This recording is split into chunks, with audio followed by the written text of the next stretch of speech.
Day zero is the moment before company formation, when a founder decides to take the plunge, follow their dream, and commit to pursuing their vision of change. On day zero, you'll hear founders tell their story. From the initial idea, through reactions by critics and skeptics, setbacks and successes, we'll cover it all. Behind every company is a founder with ambition, goals, dreams, and wisdom to be shared. Let's explore them together. Well, good afternoon, Matt, and welcome. Thanks for having me. Well, we're pleased to have you at this microphone. So to dig into you a little bit before we get into Carta Healthcare, how would you describe your parents and their influence on your leadership and kind of your outlook and so on? Yeah, so for my mom, I came into the world with a kind of dramatic healthcare story. My mom was diagnosed with breast cancer about 6 months and change into her pregnancy, and made a questionable decision to forego treatment until I was viable and she could give birth to me. And so, wow. Which I wouldn't be here if she didn't make that, again, questionable for her health choice. So that was her first foray with cancer. But not the last. She had 5 total during my life, which has been, formative of my opinion of the health system, which is that there are a bunch of awesome people that saved my mom under countless very difficult scenarios. So I had a very specific reason to care about the health system, more than your average person might. Yeah, that's for sure. Well, God bless her, for sure. Absolutely. What about your dad? Was your dad kind of influential in how you developed? Absolutely. On the other relevant dimension to the company, actually. So he has been in the IT world for since well before I was born, and taught me basically everything I know about computers and the like, and got me interested in what eventually became a career in data science. So both my parents very clearly together summed into what Carta became eventually. So it's kind of interesting. Sure. Well, what about you and your interest in technology and engineering? I mean, you've just super successful and productive in that space. But when did you realize that you had that capability and were interested? So as far back as I can remember, my dad he loves the whole space. And so we hung out together doing computer stuff, basically. And so I enjoyed it from a very early age. But I would say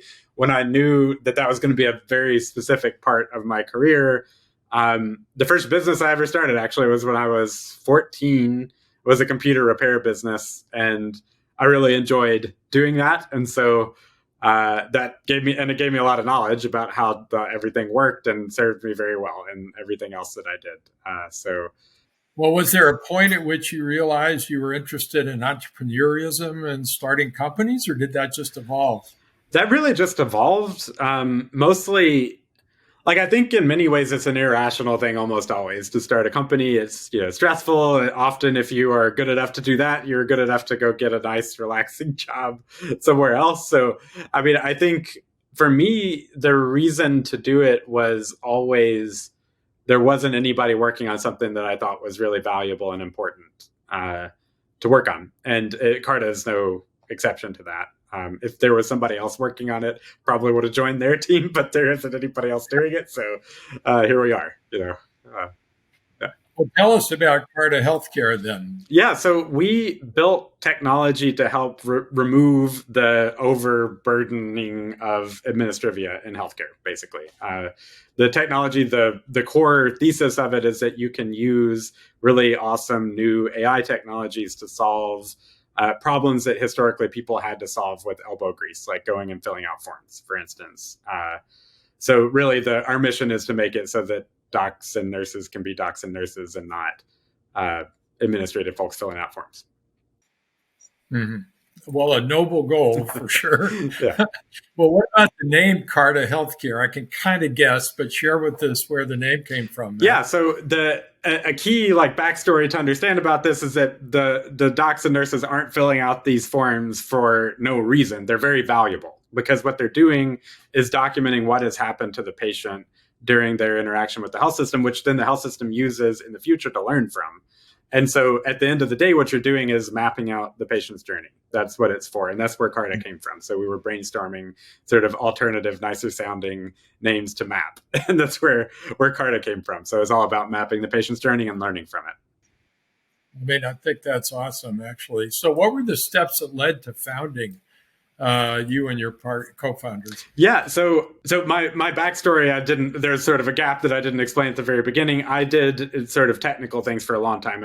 I spent 6 years at a lab called CERN in Switzerland, was part of the team there that found a protocol called the Higgs boson, which is at its heart data science. Like you have to analyze petabytes of data, and then went on to do other sorts of things doing data science. And so as you might imagine, I care a lot about data and its applicability and ways that it can solve either like finding particles or solve business problems for people both. And I think it's a very powerful tool. And so that was sort of going on throughout my career. And then my mom's fifth cancer happened. And it was the first one that I'd experienced as a fully grown, self-sufficient adult. And so I had a lot more involvement with that one than I did. Like when I was a kid, I was obviously involved. I was at the hospital, but I was mostly just scared and didn't really know what was going on. And I got to see a bunch of things that were very interesting to me. Specifically, I was driving her somewhere and I sat on a notebook. It was like, what's this? And, opened it up and it's her medical history curated by her. So in her handwriting, that she's had over 30 surgeries, a very complicated medical history, as you might imagine. And she has to take care of all that and explain it to docs as they come in. And then they spend a bunch of time typing into the computer. And it's very difficult for them to know what other docs have typed into the computer in the past, especially if it was at another health system. And so I learned a lot of interesting things through that experience, specifically just A, how much time docs have to spend documenting things, and B, that is not easily communicated to other health systems. There's very much a silo. Well, let's get back to Carta. So there are other companies that are in the data collection, analytics space. Your approach is quite interesting, I think. But what differentiates Carta from others out there that are kind of in this general space? So at the heart of it, the thing I'm most proud of is that we are a tech company, but we have people like me and everyone who works at the company that is obsessed over change management and how technology interacts with the people at the hospital and responds to their needs as opposed to trying to force them into some new paradigm. So the thing that kills technology in healthcare is rarely the technology. It's almost always the change management associated with it. Yeah. So what we figured out is part of the reason why that is the case is it's easy to build tech that solves a problem that doesn't exist. That if everyone just changes the way that healthcare is delivered, then this will solve a problem for you. And that doesn't work fundamentally. And part of the reason why people don't do that is to actually respond to the way that will have an impact is often much more difficult on the product front. And so data abstraction is skilled data entry. So it's a thing where you need a nurse or a doctor to fill out a whole bunch of clinical information about the patient in order to learn what happened during their journey and to learn from it in the future. So what we did is we built technology that can watch them work and learn from them and then start replicating the things that are mundane and leave the things that are clinically difficult to their expertise. So the way that ends up panning out is that they can do the same job just the way they did it before. Basically no change management at all, but now they have 10% the work they had to do before. And you get nice side effects of improved quality and improved time to value and improved turnaround times and all these sort of things. But from a change management perspective, it feels the same. Yeah. Well, super. What about predictive data, particularly predictive data in a clinical sense for physicians? How are physicians kind of accommodating that? How are they reacting to that, so on? Yeah, so there is a ton of value that can be created in this general umbrella, and I think that's why there's been so much academic interest. It turns out that the hardest challenge there is not an obvious one, but is, until you think about it for a minute, the hardest challenge is getting trustworthy, structured data in the first place that these predictive algorithms can use to predict something. And the reason that's such a challenge is if you need an army of nurses to fill out forms before you can build your model, then the return on investment equation does not pan out. Like you spend 500K of nursing hours to have a questionable probabilistic impact, that doesn't work. So the fact that we can solve that problem is solving the foundation for that. And just to give some names here, we call the work of collecting the data, our product line that's called Atlas, does that work. And we have a second product line that's all about using that data for predictive analytics. It's called Navigator. And basically that can be so powerful because you can go build these models on top of data that historically was not available in any finite time because you had to have nurses do it.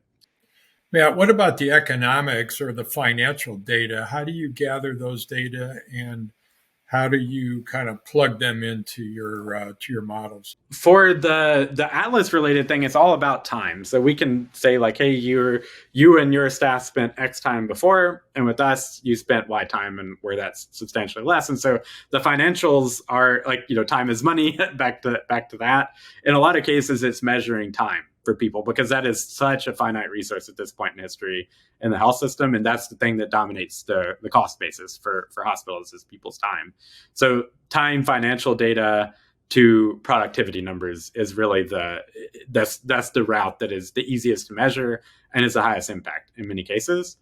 The other part, though, is that every hospital has different accounting standards and things like that, but giving them the tools to be able to pivot that into their view on the world is the other side of that equation, which is something that is like we do a really good job of. There are a lot of people who do that part really well, but being able to give people the tools they need to pivot it into their way of thinking is the other side of it. And so like productivity measurement and pivoting into the way that they view the world financially is really the two pillars of how that works. Okay. How about the EMR companies? How easy is it to work with them to get the kind of data that you need? This was a big concern early on. So the way I would say this is it is very difficult for young companies to do this because, just let me use Epic as an example, not to pick on any individual one, but just to make this really concrete. What I'm about to say applies to everybody. To get data from their data warehousing solution, you need to have somebody with a specific certification. And Epic is the only one that provides that. And you can't get that as an outside vendor. You need to do it through a customer. And so the only way that you can get it as an external company is to have someone who has already received that come in as a consultant. And they're not cheap. So if you're talking about you could use sweat equity early on in a company to do most things, but that's something you can't. You've got to have a substantial amount of money to pay a consultant to be able to pull data from Clarity in their case. And so historically, that's been very difficult. However, that is changing in meaningful ways. And it's not a coincidence that we launched a company when we did. Standards like FHIR, for instance, have gotten traction finally. And you can get good, solid information out of that, enough to build a company on top of in many cases. From standardized interfaces like FHIR. And at this point, all the major EHR vendors support that. And so as long as you support that, you can get a pretty good long way down the path, adding value using those sort of standards-based approaches. Now, fact is, everything doesn't come from those, so you're never going to be able to escape this consultant-based approach, but you can add enough value in those early stages of the company to get to the point where you raise enough capital or get enough cash flow to hire these other consultants to plug the remaining gaps. But you need to be very cognizant about that when you're launching a given new product, because if you can't get it from FHIR, you're going to have to figure out some way to pay for those expensive consultants to get the data, because otherwise you can't get started. So let's turn from your product set and how the users use what you're providing them, which sounds just terrific, by the way. But what's your marketing strategy? How are you approaching health systems these days? Yeah, so these days this is an important thing. This has always been the case, what I'm about to say, but we always make sure we lead with this at this particular point in history because it's very important. Basically, all the health systems are hurting financially right now just because there are a lot of economic realities that are making it hard to do business right now, and things are changing in very fundamental ways. It's coalescent, the inflation rates, labor shortages, labor rates and costs that associated with the labor shortages, bond markets not being easy. All these things are converging all at once, and it's making it really hard for the health systems. And so we lead with we're going to be substantially better on your budget than your alternative solutions, which is great. In all measurables from that, time to value, the setup cost, the like the incremental ongoing costs, like we're strictly better than all other alternatives on that front. So that's a really important part of the pitch at this point in history. That has always been important, of course, but like that's the thing we lead with, because most people can't work with any vendor that can't say like, we're saving you money or making you money right this second. So we really lead with that in many cases. But then there's the other things that are behind that are really powerful, because not only are we cheaper, we also add a lot more value. So in particular, like all of our products, this is true for, like, you not only get the like basic, like in the case of Atlas, filling out forms and submitting them to the place where they're supposed to go value, you also get this industry leading analytics stack on top of that allows people to use the data to actually have a great impact on the organization as a whole. And that's all packaged in. So it's like, not only is it cheaper, it's more value as well. And like the timelines are shrunk, so you can actually act on the data. Like, it doesn't help if your data comes a year later, like the same doctors might not even be there. We can give it to you in less than a week. And so you can actually act on it. So all these other bits about, take a constrained budget environment and improve the quality and efficacy of care at the same time. I mean, in some ways it sounds too good to be true, but at this point, like, we can prove that it's not, because we've had a lot of examples of this working. So really that's the heart of the pitch at this point. Like, more for less, basically, is the heart of the pitch. Good. Sounds good. Well, why don't we turn to all important financing? Congratulations. Thank you. You just closed your $20 million B round in a down market. Good stuff, Matt. Well, thank you.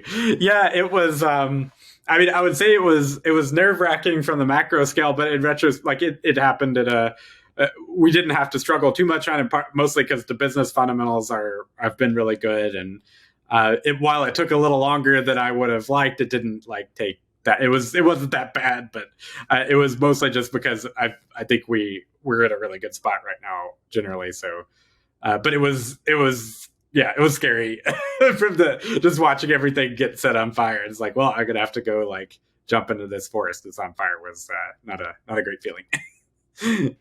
I've been there, and I can relate. Well, share with us, who are your new investors in this round? Yeah, so the new ones are Paramark and Frisk Cressy are the new folks, and then all of our all except a couple of our existing investors invested. So.